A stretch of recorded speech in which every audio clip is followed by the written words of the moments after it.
we've got Andor season 2, 12 episodes. I love that they get 12 I do episodes. too. Like they Yeah. get so much breathing room to Yep. tell a story. April 22nd. So Yeah. I think around Star Wars Celebration, early April, we're going to get a lot of Andor stuff just being pumped out like crazy. So Yep. looking forward to that. Andor Yeah. season 2, we're going to have, obviously the story ends, right? Like they have a very defined timeline. They're going to Yeah. have, correct me if I'm wrong, I think there's like 3 big jumping points, right? So it's going to go like a few years, time jump, like a few episodes, time jump, then a few more episodes, time jump. And then we're going to Yeah. finish like in the end of Andor will be the beginning of Rogue One, which is super cool that they're doing that. Yeah, I think they said there's the 3 arc. I think it said there's a year passes in between each arc, maybe. Yeah. But yeah, no, I'm really excited. It obviously, you know, Andor was one of the shows that was definitely most well received critically, and I think people really, it was a hit or miss, right, depending on whether it was your cup of tea. But it's at a different place now because season 1, it was a very big unknown. You know, there was kind of a hesitant excitement about kind of going back and telling this story going up to Rogue One, but now there's a lot of hype going into this season 2, and so they got a lot to deliver on. Honestly, They do. Like I feel like the expectations are pretty high at this point, so it'll be interesting. I'm excited for where the show's at. But yeah, I'm definitely looking forward to it. Yeah, like season 1 again, no one knew, and it turned out to be like a great drama. You know, it had action, obviously, and it really picked up at the end. But just the storytelling, the drama, it was slow for some people. Like the first few episodes are slow for me.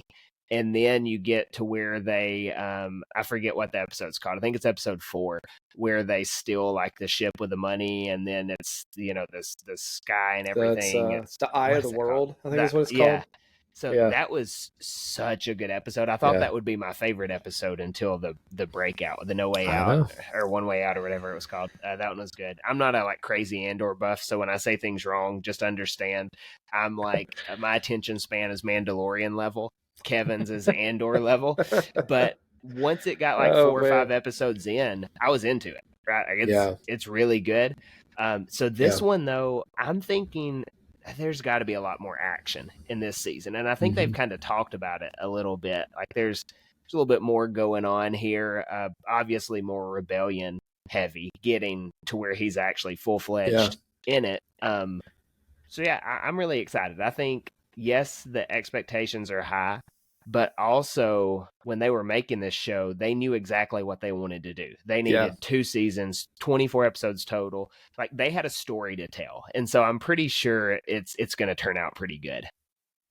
Yeah, one of the things that was so good about season 1 is you mentioned those episodes. They were just such good payoffs to what was built up in the episodes before, and all 3 arcs really just ended on such a really powerful episode. It was so good. And yeah, I love where it makes sense, total sense, but where they've decided to split the seasons, right? We have this story of how Cassian kind of comes to the point where he's ready to join, right? He's starts off as just selfish guy. I think you forget throughout the course of it that he's looking for his sister, right? Like that's kind of what's driving him at the beginning. He's at a brothel, right? Yeah. It all starts off that's there, exactly where Andor starts. And so, you know, we see him, the whole show so far has been about our characters and his change and how he changes in response to the people he's around.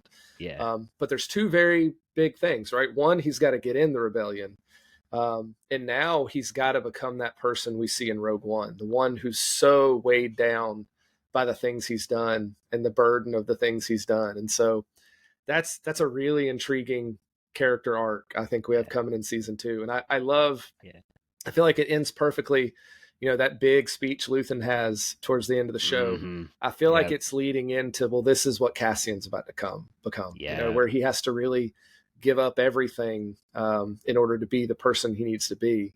Like that's kind of where we find Cassian in Rogue One is lamenting all the things he's done that he still believes are necessary.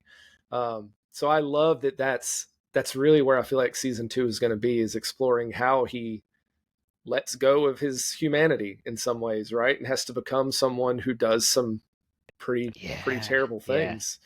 That's really intriguing. And so I love that they stopped it there. He's in the rebellion, and now we get to see what he becomes as this secretive guy in the rebellion. Right. So I'm pumped for it. I think it's gonna be really good. No, I agree, and I was wondering too. Like, what do you think he's gonna do to like feel so bad? Right? Like, who's he gonna blow up or shoot in the back like that guy at the beginning of Rogue One? Like, he's gonna do some shady things to get there. Yeah. Because I don't. Hopefully, that's not just a line in passing in Rogue One. Like, they gotta kind of. I feel like that would be too big of a thing for them to miss. If the whole point was to fill in his backstory, that's such a big moment in Rogue One where he's like, listen, we're going to join you because we don't want what we've done to be in vain. Yeah.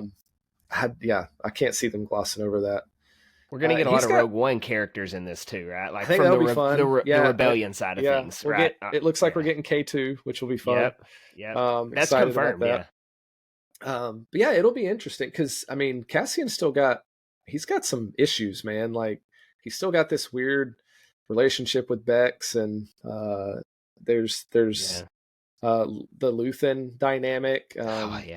That's really interesting, and he's a guy who's had a hard time. He has a hard time moving on to things, right? Like whether it's his sister, and then it was Marva's death, and he's in now, but it'll be interesting to see how willing he is to do things and let go of things to be this new person he has to be.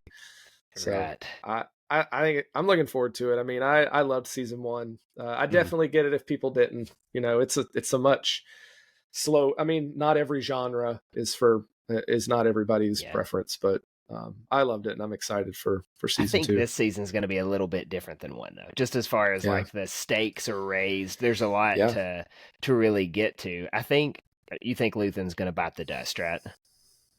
Like he's going to go out in a blaze of glory. To be such a substantial character in the formation of the rebellion, and then he's nowhere to be found. I feel like he's got to go. I hope it's cool. It'll be interesting though. Because part of the show and the way they've written it so far tells me it's not a blaze of glory, but something possibly tragic. I don't know. Oh yeah, that's true. Because that's kind of what he's resigned himself to. So I don't know. That speech is so good. It is really good. I almost think it'll be something. I don't know if the ISB figures him out or. Saul Guerrera is going to be in it. He's kind of unhinged.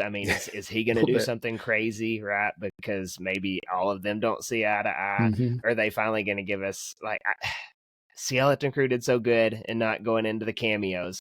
Are they going to give us like a Palpatine cameo? Are they going to give us like a Vader cameo? I hope they don't put Vader in it, because I love that when he shows up in Rogue One, that's like, because you're going right into that story. So that's true. I'm hoping we don't get a Vader, because it would. I like the tension building up to the very point in that hallway, and I don't think they'll mess that up. Very purposeful reason there. He shows up in Rogue One, and they didn't do it with season 1, so I don't know. I think they'll stay away from it, and that makes me think of another thing. Is we've been talking about Cassian, but we have this whole political side of things that's going on too with Mon Mothma, and so that's been fascinating. It's going to be getting to see the inner workings of that and how she's going to kind of finally be all in on this as well. So especially with that new book that just came out or is coming out. Have you seen that? What's it called? I can't remember what it's called, but it looks super interesting. All the people I follow on Instagram that are like the bookstagrammers, they've already got like the early release of it. Oh, nice. I do not qualify as that. Reign of the Empire, the Mask of Fear. Yeah, it looks good. And that book cover is so cool. It looks cool. So it wouldn't surprise me at all if this says before the rebellion, though. So I guess it won't tie in there, but it would probably give you like a good idea of where she finds herself type thing. So there's the political side, there's the rebellion side. You got to think there's going to be a little bit of depth on the Empire too. Mm-hmm. Wouldn't be surprised at all if we have maybe another CGI Tarkin or something like that. Krennic's in it. We know that. Yeah, so, that's a cool return of a character. I like Krennic. And then they've built up a few other characters, right? We got Deirdre and Cyril, who are pretty major players right now. And I don't care for them so much. Yeah, I they definitely weren't the star of the show, but I feel like they've got to have some role in season 2 to have been so built up in season 1. You know who I like? Cyril's character is really interesting because they spent a lot of time on a guy who so far hasn't really impacted events too much. But I feel like there's season. Yes, I feel like his time is coming. And obviously, we'll do specific predictions later on as it gets there. Yeah. I feel like he's going to be a pretty major player in some regard.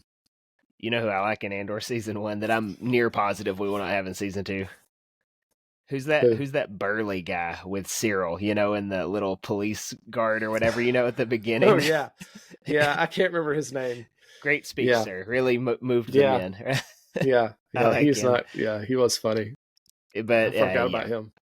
Yeah, I actually do really like his character. I'm not being sarcastic, but just as like kind of a comedic breakup in all of this seriousness. Yeah. So, yeah, I mean, I think Andor is going to be really good. It's nice knowing the ending point, like where we're getting to. And I think when there's clearly defined boundaries, sometimes that's where Star Wars works best, because we've seen maybe when the sandbox is too big, it doesn't turn out as well sometimes. So I think that'll go good. 3 months of Star Wars too, 12 episodes. It'll probably end up being 2.5 because I'm sure a couple will come out at the same time.